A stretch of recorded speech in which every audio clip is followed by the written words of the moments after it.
After Cobra endures a crushing defeat at the end of Spy Troops, they use animal DNA from the alpha animals, the strongest and the best, and they create animal troopers. Once again, Cobra is up to no good. Cobra Commander is out to take over the world again.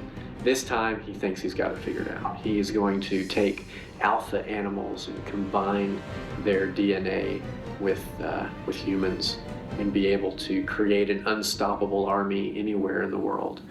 Very quickly, G.I. Joe is on his trail. The G.I. Joes have to find the anti-serum to stop it and to change them back from snow serpents and razor claws back into human beings. We have everything from sword fighting to jets exploding. We have snow wolves attacking the ice sabers.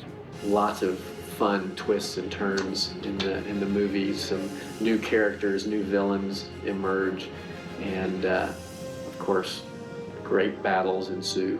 We get to go all over the globe, to the Antarctic and to the jungle and to the desert. So it's an epic movie. I think is going to be a fun ride for everyone. In a live action movie, you say, okay, let's go to shoot into these mountains. Oh, okay, let's find the location and shoot there. On here is, oh, I want to have these mountains. We have to create the mountains, texture that mountains, making it look good, and then we can start to place the camera there. It's like we can go farther. I mean, let's say that if you want to do that in live action, that would be a kind of a hard thing to do, but since we are doing it in 3D, we can do huge environments that will look completely amazing on the screen. The CGI movies, you don't have multiple takes. You really have to figure out what each shot is before the animation's created. If it doesn't translate from hand-drawn storyboards to CGI correctly, you've got a tough shot. Well, I think with live action, you've got actors who can make things very, very dramatic or comedic or funny, and I think that with animation it's a bit tougher because you're dealing with characters that are coming off of a computer screen. So music has to play an integral part in giving these characters their identity.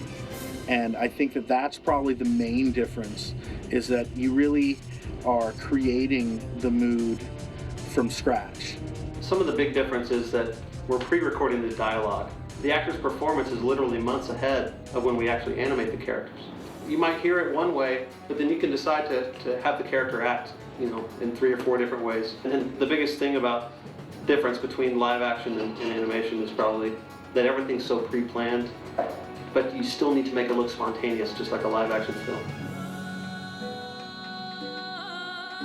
For 3D animation, definitely the technical aspects are the most challenging because there are so many things involved in pulling it off.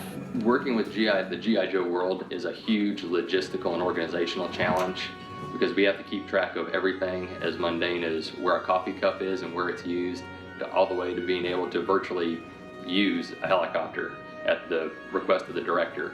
In G.I. Joe, everything's based in reality, so it really could happen, but we get to push it a little bit. It's a little more fantastic.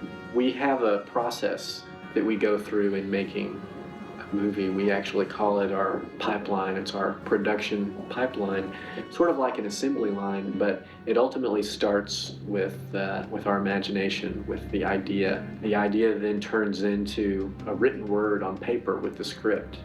A lot of shows, what they'll do is they'll put somebody in a booth by themselves and they'll read the script and they'll read the lines. But because there's so many people, it's very character-based, they wanted to do what's known as, of course, ensemble recording. So you have a very big sound booth and you have a bunch of voice actors all standing in a row and they actually act out the parts together. The voice acting, you have to be over the top because the animators have to animate to that. People sound more angry, people sound more afraid, people sound more excited, and when it's animated to match that voice, it makes it all the more believable because when you see the animation, it's realistic, but it's still animation. And then combined with the voice, it makes it real. Once we get the script, the production goes into pre-visualization, which is primarily a 2D art effort. to get all of our ideas out there, and that's where the art department shines, and it gives us all of our character designs, set designs, vehicle designs, prop designs. We had a lot more time to work on the characters this time around and have a chance to really revise and go back into them and give them the treatment that they needed. It's really hard to keep a nice fluid like drawing or an interesting drawing or even the characters feel all the way through to the end. You're always getting something that's more mechanical the further you go into it, so you've always got to kind of come back to the initial drawings. And then we take the script and turn it into storyboards where we literally draw the movie and bring it to life. We collectively drew the movie probably about 5 times on paper. You know, more and more we would end up getting it right. You draw the movie, then you have to organize it, then you have to make it very, very exciting. You have to still be able to tell the story, you have to still be able to get all the information in there correctly, and at the end of the movie you have something that makes sense, that everyone likes. Then we take those storyboards and we edit them together in the form of an animatic where we can see how the movie's working. We record the voices and put that with the picture. So we have a complete movie in drawn form before we animate the movie. From there, it goes into modeling, where we breathe life, or at least give form, to the 2D drawings that were given by the previs department. And once the character design is final, the look, then they'll go in and do orthographic drawings. So you get a front, a side, a back, you know, a character with gear, without gear, and you'll take that information and you load it up into your, 3D application and use that as reference when sculpting out the detail in the computer. After the layout process, where the characters are positioned and the stage is set, that's when animation takes over, and our job is to bring those characters to life. A lot like a puppeteer, in that we're given a set of controls to control the character, everything from moving the body and arms and legs to the more subtle stuff like squints and furrowing of the brow. After it leaves animation, it'll move into the lighting department, where they give it mood and atmosphere by setting up all the virtual lighting effects and give the scene a good sense of depth and pop. After we have all the pretty pictures from rendering, it's all just a bunch of different plates and layers that you stack one on top of the other in compositing. And compositing gives it the final cohesive finished look, and then it goes out to the door to all the happy kids that want to see it. G.I. Joe is an American icon. G.I. Joe has this incredibly rich legacy behind it. And with that legacy comes a responsibility to stay true and faithful to the heart of G.I. Joe and the purpose of G.I. Joe. But there are a lot of areas where there are new characters and new vehicles and new designs and new looks, and so we try to make those contemporary and bring an edge to all of that. Those guys that are our biggest fans are also our biggest critics. So it's a delicate balance. I mean, you have to stay true to the story, you have to stay true to the characters. I mean, we had to go back in the history of these characters and say, is it okay to make this sash a red sash? Or does it have something that is there some reason we can't use that color because of the history of this character? So it's definitely something that we had to think about as we developed. From when I was a little kid, I used to always love G.I. Joe, and when I came to Real Effects and heard that we were working on a G.I. Joe movie, I was totally in shock. And it was cool to see that G.I. Joe was actually being brought back, and I think that it's the next step. It's what needs to happen.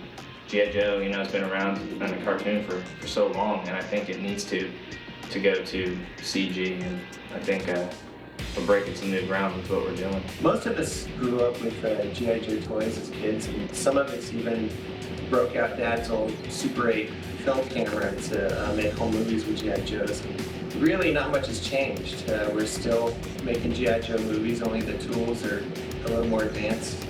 But regardless of the technique or tools, it's quite an honor to be part of this legacy and help it continue. It's really amazing to see it brought to modern day, the 3D movie, first Spy Troops and now Valor versus Venom. And I feel a part of that history. So there's a real honor to get to work on this movie and to get to be a part of that. heritage and that culture. And there's also a responsibility with it too, but it ultimately is just a lot of fun. To fight that terror within.